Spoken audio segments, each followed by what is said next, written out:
far as I understand, the Premier of Quebec is resurrecting his call for a referendum on immigration the next 30 days unless there are changes from the federal side of things. What are your thoughts, if you have any?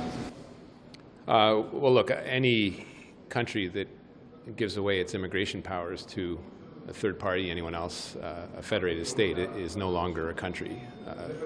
So let's start from there. That said, recently I've had some very good, productive discussions with Christine Fréchette, my ministerial counterpart in Quebec City, about where our points of convergence are. We've done some really good work on the Mexican ETA Plus. Quebec gets under a unique accord that many other provinces are quite jealous of, now $800 million, upwards of $5.2 billion since our government took power. There are many places where we agree, in particular in something that's very sensitive, which is French as the common language of Quebec, and where we can each do our part in making sure that people that do and choose to stay in Quebec are able to speak French. Bill 101 exists for a reason. It's a provincial law. And so industry, commercial players have a role in making sure that people that are in Quebec and working do speak French. We share that view.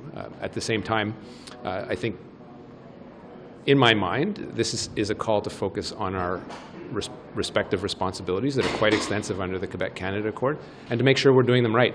We've heard calls from the Premier himself to bring down temporary residence numbers. The reality in Quebec of who's there temporarily, which is close to the national average, slightly under, is a bit different than what would exist in Ontario. There are more students in Ontario, for example, than there are in Quebec. There are more temporary residents, temporary workers in the manufacturing industry in Quebec with a smaller manufacturing base than there are in Ontario as a counterpoint. So there's work to be done, but it can't be done in a sloppy fashion. And if Canadians have told us one thing, is to get our acts together, make sure that if we have commercial needs and we're bringing people into the country, that we're aligning supply and demand better than we've been able to do in the past. And so that was part of the spirit behind the call that our team, the government, made 2 weeks ago to bring all the provincial ministers together and have real talk about where we're going as a country on temporary residence, but also on permanent levels. And so that is what I'm hopeful for in our discussions in the month of May. Obviously, given the reality that we have with Quebec, specificity of the French language, Quebec as a nation, there'll be some particular work that needs to be done as a side conversation, but not excluding all the other considerations that we have with the rest of Canada, especially when we talk about the disproportionate number of asylum seekers that have come into Quebec and Ontario, and how we shift them properly with their consent in a dignified fashion to other parts of the country. I've met, for example, with my Manitoba counterparts that want more people living and becoming Canadian residents or Canadian citizens in Manitoba. And so that's something that I think we can do a better job at. And so this is about Quebec being a part of Canada, doing its job under the Quebec-Canada Accord, but also us making sure that we're coordinated in how we bring people to this country to make sure that we have a successful immigration system. Je vais poser le même en français pour Radio-Canada aussi. Bien, évidemment, un pays qui donne tous ses pouvoirs à quelqu'un d'autre n'est plus un pays, que ce soit un État fédéré ou autre. Et donc, partons de là. C'est clair que durant les discussions, où j'ai vraiment senti dans les dernières semaines de la ministre Fréchette une ardeur au travail, une volonté de vraiment trouver des solutions à nos défis qui sont communs, nos points de convergence. C'est vrai qu'avec le gouvernement caquiste, nous avons des points de divergence, mais on est d'accord sur la langue commune du Québec. On est d'accord sur le désir du gouvernement Legault de réduire les gens qui sont ici de façon temporaire, mais de façon rationnelle, raisonnée. C'est la même réalité qui existe au Canada, mais est un peu différente. Par exemple, il y a plus d'étudiants en Ontario qui sont ici de façon temporaire qu'il y a d'étudiants au Québec. Il y a plus de gens dans le secteur manufacturier du Québec qu'il y en a en Ontario, hormis le fait que l'Ontario a un secteur manufacturier qui est plus gros par rapport à la population. Alors, il y a des défis qui sont uniques, différents. Il faut qu'on le fasse de la bonne façon. Les économistes nous le disent.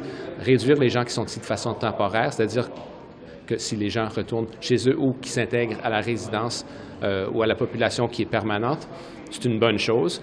Ça affecte le coût du logement, mais il faut que ça soit fait de la bonne façon, sinon l'économie va en prendre un contre-coup et il faut être très conscient de ce constat. Évidemment, le rapport Desjardins qui est sorti récemment l'a souligné très clairement. mais c'est un cri de cœur pour qu'on s'organise et que pour avoir une immigration réussie au Canada, il faut que nous soyons organisés avec les autres paliers de gouvernement qui ont une responsabilité. Dans ce cas-ci, le Québec, qui a une relation particulière avec le Canada sous l'accord Québec-Canada, mais de bien s'assurer que nous exerçons nos responsabilités de façon responsable.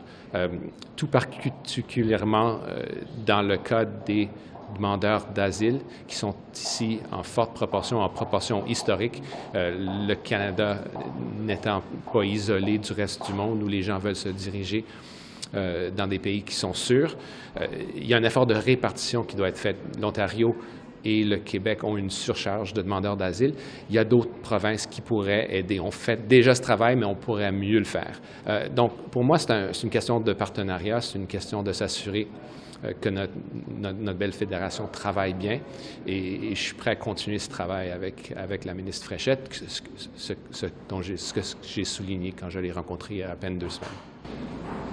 Thanks. Just a quick question on there's the ruling in the Constitutional Court in Uganda last week, and I'm wondering if your department is doing anything about refugees for LGBTQ people who might be looking to flee from there.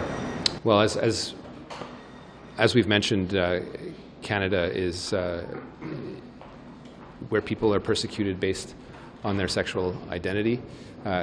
Canada is a home, and it's something that the IRB considers as part of its assessments.